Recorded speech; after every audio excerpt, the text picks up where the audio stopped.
Assim transformação que a conversão sincera a Jesus opera mudando completamente a nossa história. Em nome de Jesus. Zaqueu, o rico de humildade, fonte, Primícias do Reino, capítulo 15, de Valdo Franco e Amélia Rodrigues.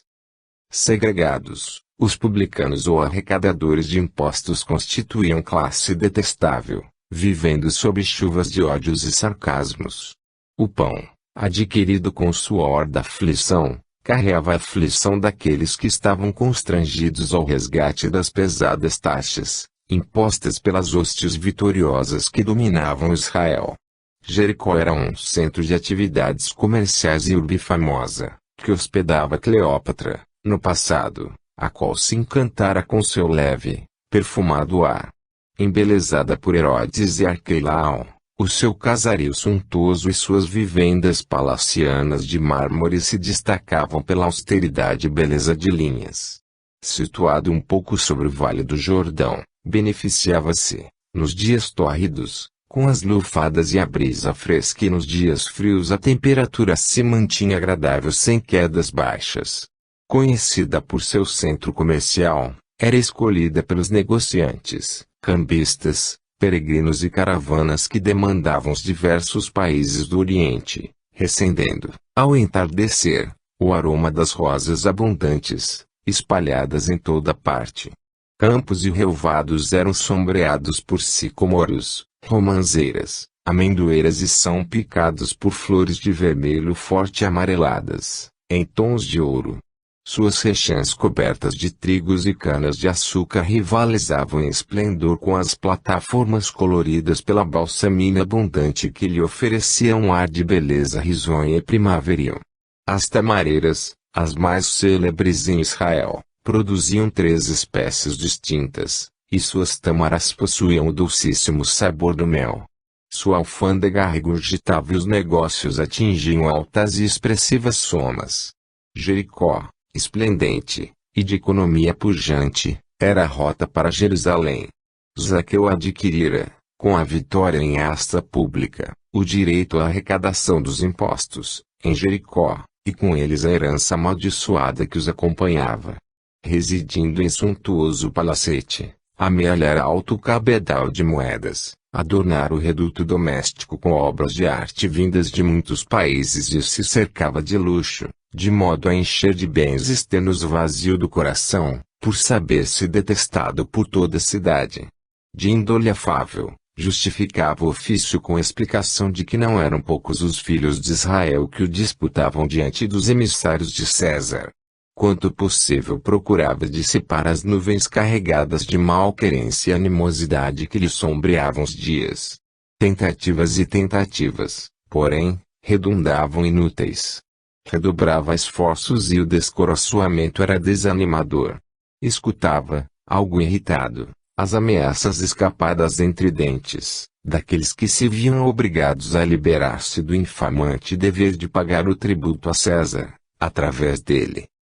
De estatura baixa, o que lhe somava mais a aflição às angústias, e gordo, Zaqueu era um espécime vivo característico da idiosincrasia da cidade. Muitas vezes, acarinhando os filhinhos, atormentado, considerava, o publicano, o futuro, e alinhava planos. Quando possuísse muitos bens e pudesse abandonar a ignóbil tarefa, deixaria a cidade, recomeçaria vida nova, longe de Jericó, muito longe. O sorriso lhe aflorava aos lábios e a esperança mal dominada lhe emoldurava o coração, dando-lhe forças para resistir a todas as dores tormentosas do momento. O futuro lhe pertencia. Bastava, somente, esperar. Zaqueu ouvira falar de Jesus. As notícias que lhe chegaram aos ouvidos mais lhe pareciam uma mensagem de amor, cantando esperanças. Parecia-lhe real que alguém pudesse amar tanto. Também ele tinha sede de amor. Ansiava por afeição, amigos. Faziam-lhe falta as orquestrações da amizade, os largos sorrisos do entendimento e da compreensão. A informação de que ele comia com pecadores e até palestrava com os publicanos, fê-lo chorar interiormente.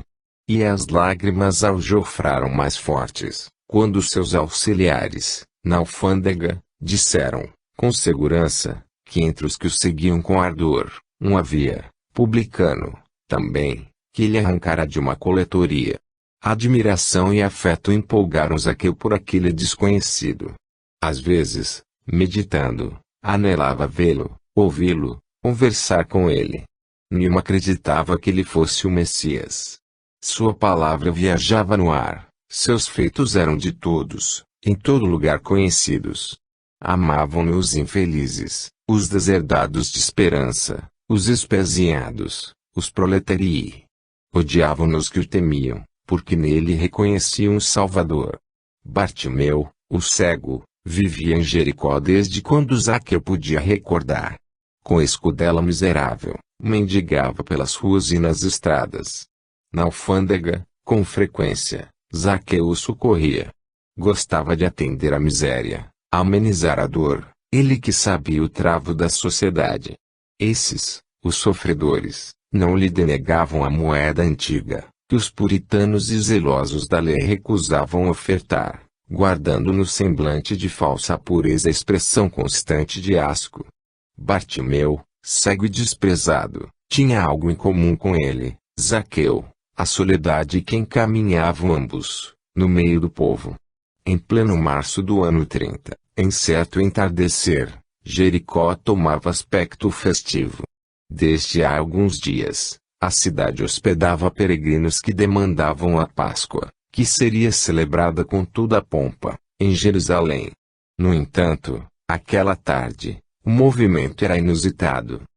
Falavam que o rabi arrancara Bartimeu a cegueira e que o antigo infeliz se adentrara pela cidade, após vencida a porta, entoando hosanas e exibindo os claros olhos banhados de indefinível luz. Milagre, exclamavam uns. Farsa, bradavam, coléricos, outros. Todos queriam falar ao exéguo, informar-se. O tumulto se fazia natural na algaravia desordenada que todos se entregavam, quando alguém gritou com voz estertorada, eis que o rabi Galileu se aproxima e logo mais chegará à cidade. Houve uma explosão emocional na alma de Zaqueu. Mal se podia conter. O esperado chegava. Este era o seu momento, o mais precioso momento da vida. Necessitava fitá-lo. Não ousaria falar-lhe a certo, no entanto. Se perdesse a ocasião, nunca mais, certamente, teria outra. Sôfrego, com o suor álgido a escorrer em bagas pôs-se a correr, perdendo até a postura de dignidade que a si mesmo se impunha, seguiu correndo na direção da porta da cidade. A multidão se adensava pela via. Era imperioso vê-lo apenas, vê-lo passar.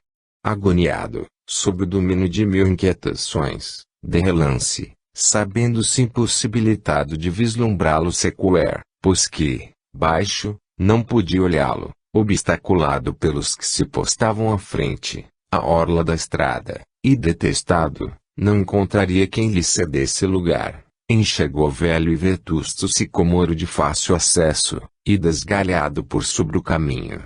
As raízes se alçavam, rugosas e curvas, acima do solo. O publicano não titubeou. Avançou, resoluto, e galgou a árvore. Viu o mestre, sereno, que avançava acompanhado pelo povo. Gritos e exclamações espocavam em ovação ao estranho caminhante, que parecia envolto em diáfana claridade. Zaqueu, deixou que a voz estrangulada na garganta irrompesse cristalina e, sem o perceber, uniu seu entusiasmo geral, tocado de entusiasmo, também. Como era belo o rabi! Jamais vira beleza igual àquela, cheia de majestade e transparência. O Senhor estacou o passo junto ao sicomoro e fitou Zaqueu. Foi rápido, no entanto, naquele momento, toda a vida do cobrador de impostos lhe perpassou fulminante pela tela do pensamento. Reviu-se. Zaqueu, falou o visitante sublime, desce depressa, porque hoje me convém pousar em tua casa. Não podia ser verdade. Sonhava. Zumbido forte nos ouvidos e torpor na mente dominavam-no. Desce depressa, gritava-lhe firme o espírito. O homem escorregou figueira abaixo, transfigurado pela emoção, a sós, esquecido de tudo, como se flutuasse no ar embalsamado do entardecer. Desejou sorrir, protestar a aquiescência. Não pôde, nada podia dizer ou fazer. O cérebro parecia sofrer uma brasa viva a arder. Sabia-se rico, e os ricos eram detestados. Publicano, e a lei mosaico condenava. Reconhecia-se indigno, e Israel não o perdoaria nunca. Mas a voz continuava a ordenar: hoje me convém pousar em tua casa. Rompeu torpor e demandou lar. Era indispensável preparar a recepção. As lágrimas desatam nos seus olhos cansados e o coração estuava, após tão longa solidão. A esposa, a ele abraçada, chorava, também. Procurava umas formas de apequenar-se na grandeza da casa luxuosa, engrandecer-se na pequenez em que a aflição colocava, para receber o Rabi, o amigo único. É quase noite. Uma fimbra de ouro forte borda os montes de luz, no poente, e derrama um leque de plumas irisadas que adornam ligeiras nuvens passantes. À porta da casa, com a família reunida, emocionado, Zaqueu aguarda. Teme, porém, que o Rabi não lhe adentre o lar. Não se sente digno de hospedá-lo, mas tudo daria para receber tal honra. Senhor, exclama alguém, pernoitarás na casa desse publicano. Publicano. Pouca palavra aos ouvidos de Zaqueu.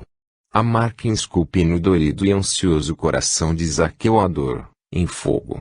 Senhor, tartamudei o arrecadador das taxas, eis que eu dou aos pobres a metade dos meus bens, e, se em alguma tenho defraudado alguém, o restituo quadruplicado. Entra na minha casa. Não pude continuar, pois que, livre biafásico, momentaneamente, foi dominado por inextricável comoção. Jesus sorriu, um riso leve e bom como um hausto de amor. Hoje, disse suave, veio salvação a esta casa, pois também este é filho de Abraão. Porque o Filho do Homem veio buscar e salvar o que se havia perdido. Após uma pausa, em que se ouviam as murmurações da noite chegando, o Senhor narrou a inconfundível parábola das 10 minas, tomando, como imagem preliminar o príncipe israelita Arquelau, que partiu para uma terra remota, a fim de tomar para si um reino e voltar depois. Zaqueu se apequenou e engrandeceu-se. Submeteu-se à humilhação, glorificando-se na humildade. Contam narradores dos eventos evangélicos, que transcorridos muitos anos após a epopeia da cruz, por solicitação de Simão Pedro, o antigo publicano foi dirigir florescente igreja cristã em terras de Cesareia, rico de amor e humildade, dirigido por Jesus. Fim.